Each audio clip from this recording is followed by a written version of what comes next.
Welcome to our channel. Dr. Praveen Gupta presents Oncology Nursing Conclave 2026.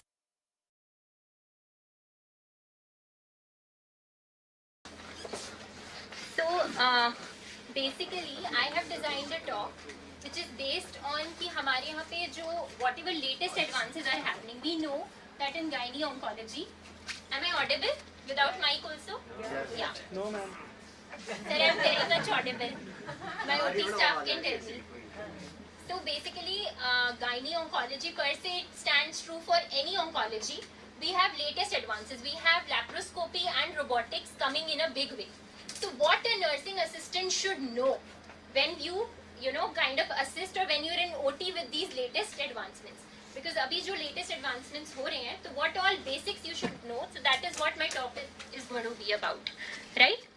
So, and this talk will be more in perspective of gynae oncology as a branch, because obviously I'm a gynec onco. So what does robot mean? We all know as of now, India mein bahut sare, now we have our own Indian robotic system which is called the SSI Mantra. To begin with, we had Da Vinci in the first place. Okay, so Da Vinci X, XI. So the latest version which we have now is Da Vinci XI in the market. ठीक है, लेकिन आजकल आप देखोगे mostly simple corporate hospitals भी robot लेकर आ गए हैं, है ना? Even in tier 2, tier 3 cities, you talk about Jodhpur, you talk about Udaipur, robotic systems have become common even in single corporate centers. So they are able to purchase the SSI Mantra, which is quite cheap. लेकिन जो basic functioning है कि 3 parts होते हैं एक robot के, the surgeon console, the vision cart and the patient cart, तो उसमें क्या क्या चीजें होती है, that remains constant. So we will have a brief overview of all this, right? So this is more of a history. आप देखिए 1958 में something the first robot ever was the Puma 560 where it began, when people started thinking, and now in 2023 we had our own indigenous robot, the SSI Mantra.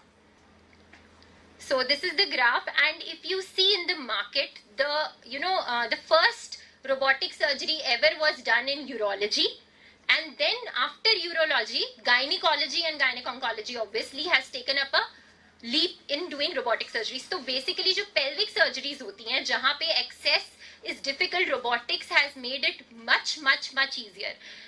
मेरे साथ जो lap assist कराते हैं उन्हें पता है, when we actually do laparoscopy, we have a lot of difficulty in reaching pelvis, the maneuvers.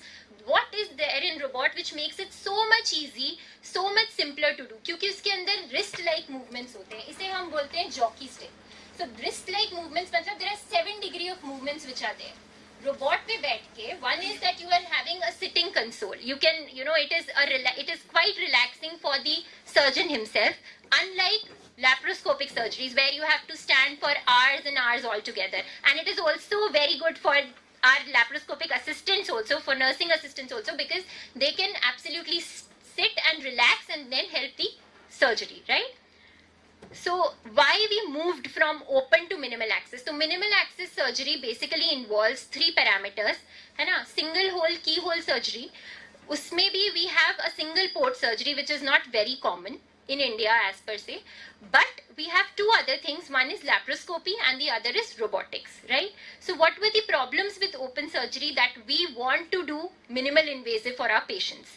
So one is pain free रहता है पेशेंट, आप मिनिमल एक्सेस करो. Blood loss is much less, you are able to save blood loss, plus infection adhesions, because जितना आप manipulation करते हो surgery में, जितना ओपन सर्जरी में मैनिपुलेशन होता है, उतने ही चांसेस होते हैं आगे चल के एडहेशंस बनने के. So all these things are less, larger scars are not there, and obviously cosmesis is a very important thing. Cosmesis is maintained, right? So these are the benefits of minimal access surgery. So now specially gynae की अगर मैं बात करूं, gynae cancers में एक cancer ऐसा है जिसमें लैप्रोस्कोपी या मिनिमल एक्सेस कॉन्ट्रा इंडिकेटेड है, वो आप सबको पता होना चाहिए. आप कहीं भी काम कर रहे होंगे, कोई सर्वाइकल कैंसर का केस अगर लैप्रोस्कोपी करता है तो it is abandoned, it is a big no. CA cervix is never to be operated laparoscopically. Why? Because there was a LAC trial जिसने ये शो किया कि अगर सर्विक्स के मुंह पे कैंसर है, ठीक है, आप क्या करते हैं, हमारा जो स्कूल ऑफ थॉट था पहले, जो रेडिकल हिस्टेक्टमीज होती थी उसमें क्या होता था, वर्डाइम्स क्लैंप लगते थे वजाइना पे, एंड वर्डाइम्स क्लैंप के नीचे आप काटते हो, यानी कि जो सर्विक्स के ऊपर ट्यूमर है वो हमेशा कंटेन्ड रहता है, it is never exposed to the abdominal cavity.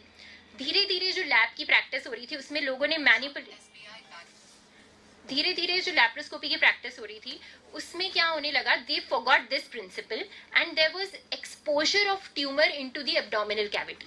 Wertheim's clamp नहीं थे. Okay, they with started using manipulators. आपने देखा होगा लैप्रोस्कोपी में बहुत सारे मैनिपुलेटर्स होते हैं. और गायनी में ऑर्गन्स क्या है, uterus and ovary, right. Uterus के अंदर जो आपका इन्फेक्टेड जो डिजीज्ड ऑर्गन है उसको आप मैनिपुलेट कर रहे हो.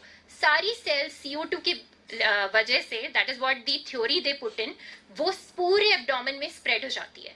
सो जो चीज हम ओवेरियन कैंसर में देखते थे, पेरिटोनियल कार्सिनोमेटोसिस, मतलब आपको डायफ्राम में डिपॉजिट मिलेंगे, बॉवल में मिलेंगे, वो चीज सीए सर्विक्स में होने लग गई, जो कि अनलाइक था.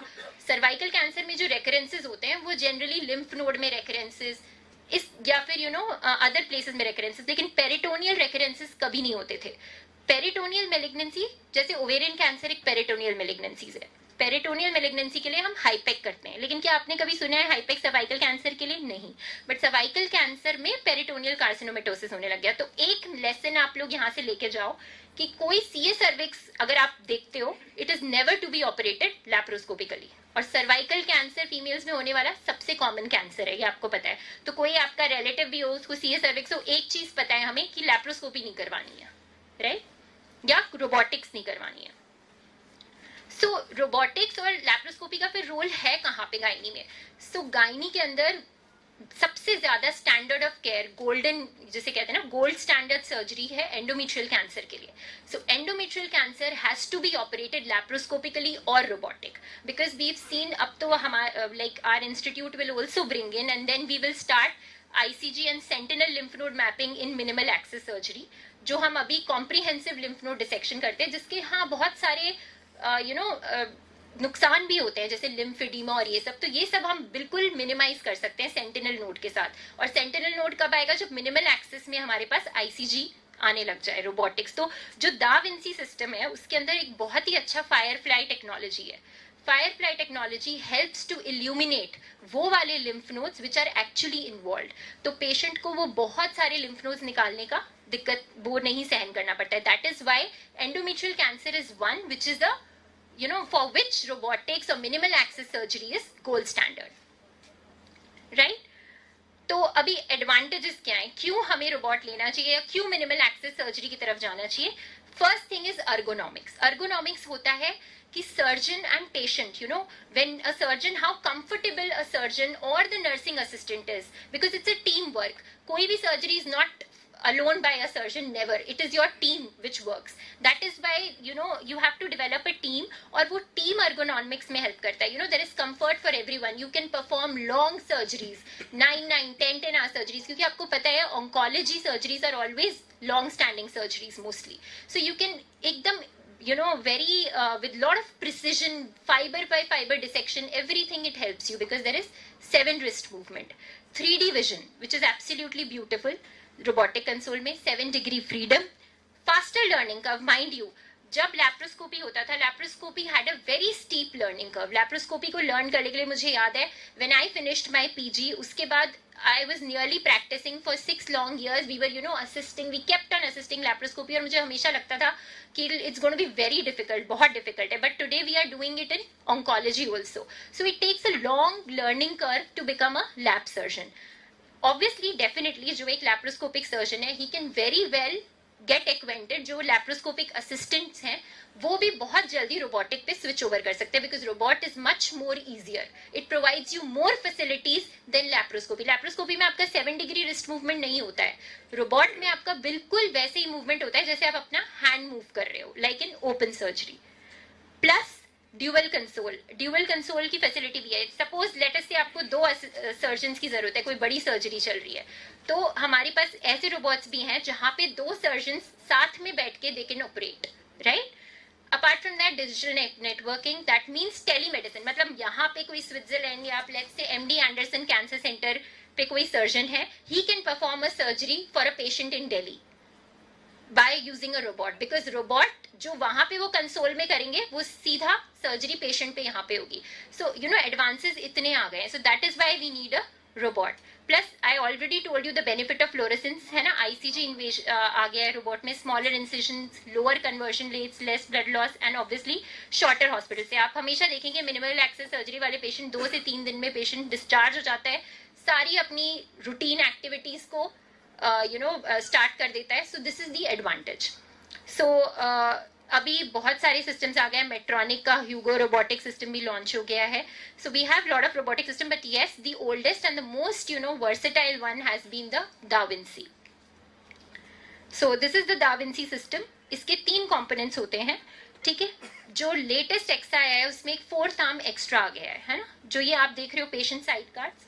सो this is these are the arms which get docked in the robot. And mind you ये सारा everything is being done by a nursing assistant. So there is proper training of a nursing assistant because they are a major assistant. They are the ones who are on the patient side. क्योंकि जब भी surgeon को कुछ करना होता है तो वो अपने असिस्टेंट को ही बोलता है कि आप ये मैनिपुलेट कर लो, because he will not come from the console. So you have to get well versed with these latest things, right? तो एक पेशेंट कार्ट होता है, then there is a computer surgeon interface. इस कार्ट में क्या क्या होता है वो अभी हम डिस्कस करेंगे. और एक होता है सर्जन कंसोल. अब कंसोल्स डिफरेंट टाइप के हैं. SSI मंत्रा हमारा इंडियन रोबोट है, उसमें ओपन कंसोल है. ओपन कंसोल मतलब you sit and like a video game you have the monitor which is a little bit far away from you and you have to wear goggles that gives you 3D vision and that is how you operate. और जो Da Vinci system है वो एक closed system है जहाँ पे you put in your head inside and then you operate, right? So this is a surgeon console which is a closed console. अब 3D view ये सब मैंने आपको बता दिया advantages, ठीक है. So this is how the patient है, ये patient है, ये docking है, the process in which all the arms get attached to this the ports in the patient. So that is known as docking, right? तो docking के लिए especially when you talk about gynae onco surgeries हम लोग mostly एक linear docking होती है ना. ये सारे ports में आपस में distance at least 8 mm होना चाहिए और 8 mm ports होते हैं ये, ठीक है. मतलब 5 finger breadth distance in a single line but the ports are 8 mm, right? So this is how the port placement, positioning and docking is done. So this is for gynae surgeries which I am telling you. Obviously अब जो XI system आ गया है उसके अंदर एक problem होती थी robot के जो इनिशियल सिस्टम्स थे कि जब भी आपको अपर एब्डोमेन करना है तो पूरा undocking itself is a tedious task. Undock करके आपको पूरा रोबोट घुमाना पड़ता था जब आपको अपर एब्डोमेन करना है. But now with the XI there is a rotatory dome. Rotatory dome मतलब without having to change the robot पर से आप डोम की हेल्प से मतलब the arms get unlocked and then they can be docked again. So this is become much more easier with the latest version, right. Now ये सारे instruments आते हैं रोबोटिक में जो बेसिकली हम लोग यूज करते हैं. एक प्रॉब्लम है कि रोबोट में क्या होता है, देयर आर फिक्स नंबर. ऐसा नहीं है कि जैसे लैब का इंस्ट्रूमेंट अपन दिए जाते हैं चलाते जाओ, ऐसा कर नहीं सकते. रोबोट उसको देयर आर अ काउंट होता है. अब जैसे ही पेशेंट के लिए डालोगे वो एक काउंट मार्क हो जाएगा. तो इट इज अगर 18 के लिए आप है तो आप 18 के लिए उसको यूज कर सकते हो. सो this is the benefit for surgeon I feel, है ना. Jambu brother, you will second with this thought because I'm always in the OT asking them for new. मुझे sharp instrument चाहिए. So this could be beneficial. So 10 to 18 lives होती है depending upon the various systems which we are using. तो इसमें basically क्या क्या है आप देखो. मोनोपोलर सिजर्स है, ठीक है. एक चीज है रोबोट में सबसे ज्यादा महंगा जो है that is your LigaSure. That means your vessel sealing है. तो just to bring down the cost हम क्या करते हैं, जो असिस्टेंट पोर्ट होती है उससे लैप्रोस्कोपिक लाइगाश्योर यूज करते हैं इंस्टेड ऑफ दिस, ठीक है. So I just finish off quickly. ये फेनेस्ट्रेटेड बाइपोलर्स ये होती हैं प्लीज, जो मैं मांगती रहती हूँ ना. लैप्रोस्कोपी में भी फेनेस्ट्रेटेड बाइपोलर्स आती हैं, उनका ऐसे होता है, right. So these are fenestrated bipolars. Apart from that एक प्रोग्रास्प होता है. There is a needle driver. So prograsp is going to help you act as a needle holder, right. So I'll not play the video. So applications in benign gynae, obviously benign gynae जब gynae onco कर सकते हैं तो benign gynae में तो है ही इसका role, right? I'll move ahead. So these are various cases जैसे robotic myomectomy है, robotic fibroids है, and believe it, ये सबसे ज्यादा beneficial. आप देखो जो endometrial cancer है, it is more found in the good educated, obesity, good socio economic strata में जो आपको कैंसर मिलता है वो एंडोमेट्रियल कैंसर होता है, which is very common.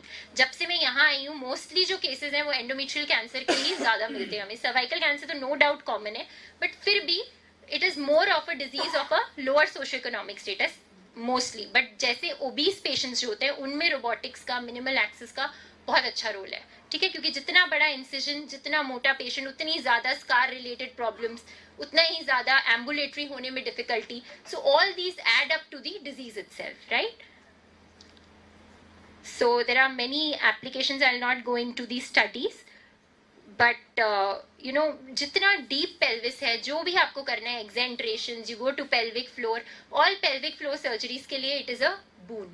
The laparoscopic and robotic surgeries, क्योंकि जो हमारा vision hamper होता है, वो सबसे अच्छे तरीके से हम minimal access surgery में कर सकते हैं, राइट? सेंटिनल नोड इसका बहुत एप्लीकेशन है. पूरी गायनी ही सेंटिनल नोड, गायनी कैंसर में each and every cancer has a separate role of sentinel lymph node.